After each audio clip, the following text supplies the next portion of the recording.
हे परम राम, संतोष ही परम श्रेय है और संतोष परम सुख भी कहा गया है।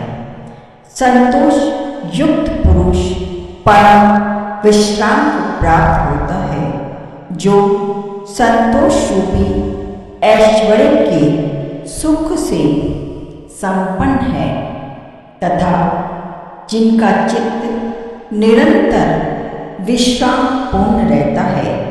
ऐसे शांत पुरुष को विशाल साम्राज्य भी पुरानी घास के टुकड़े के समान प्रतीत होता है।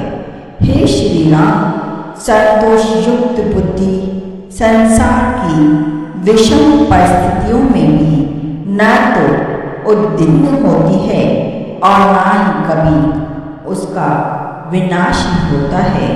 जो शांत पुरुष संतोषामृत के पान से पूर्णतः तृप्त हो चुके हैं, उनके लिए यह अपरिमित बोध संपत्ति विष सी जान पड़ती है।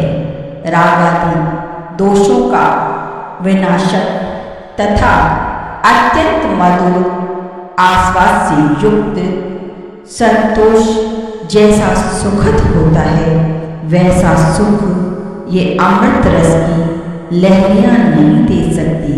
जो अप्राप्त वस्तु की आकांक्षा का परित्याग करके प्राप्त हुई वस्तु में समभाव रखने वाला है तथा जिसमें हर्ष शोक के विकार परिलक्षित नहीं होते, वह मनुष्य इस लोक में संतुष्ट कहा जाता है। जब तक मन आत्मा के द्वारा आत्मा में संतुष्ट नहीं हो जाता, तब तक उस मन रूपी गड्ढे से उसी प्रकार आपत्तियां उद्भुत होती रहती है जैसे गड्ढे से लताएं। संतोष से शीतल हुआ मन विशुद्ध विज्ञान की दृष्टियों से अत्यंत विकास को प्राप्त होता है। ठीक उसी तरह जैसे सूर्य की किरणों के संपर्क से कमल विकसित हो जाता है, जैसे मलिन दर्पण में मुख की छाया नहीं दिखती, उसी प्रकार आशा की परवशता से व्याकुल एवं संतोष रहित चित्त में ज्ञान का प्रतिबिंब नहीं पड़ता। जिसका मन शारीरिक तथा मानसिक क्लेशों से युक्त एवं संतुष्ट है, वह प्राणी दरिद्र होते हुए भी सच्चे साम्राज्य सुख का उपभोग करता है। अपनी आत्मा में आत्मा से ही स्वयं सम्यक प्रकार से निर्दिश्चय पूर्वानंद का आश्रय लेकर पुरुषार्थ द्वारा प्रयत्न पूर्वक सभी विषयों में तृष्णा का परित्याग कर देना चाहिए। चंद्रमा की भांति संतोषारस से परिपूर्ण मनुष्य का मन शांत एवं शीतल बुद्धि द्वारा स्वयं ही शाश्वती स्थिरता को प्राप्त हो जाता है।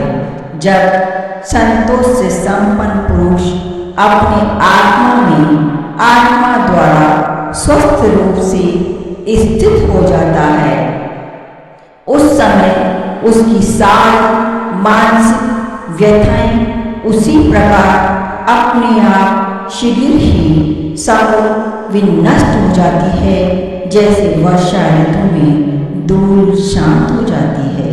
हे श्री राम, जिसकी वृत्ति सदा शीतल और कलंक से सर्वथा रहित है, वह पुरुष अपनी उस शुद्ध वृत्ति द्वारा चंद्रमा की भांति पूर्णतया शोभित होता है। हे रघुनंदन, इस जगत में जो पुरुष श्रेष्ठ गुणी पुरुषों द्वारा अभिमत समता से सुशोभित है, उस विशुद्ध पुरुष को आकाशचारी देवता और महामुनि भी प्रणाम करते हैं, प्रणाम करते हैं।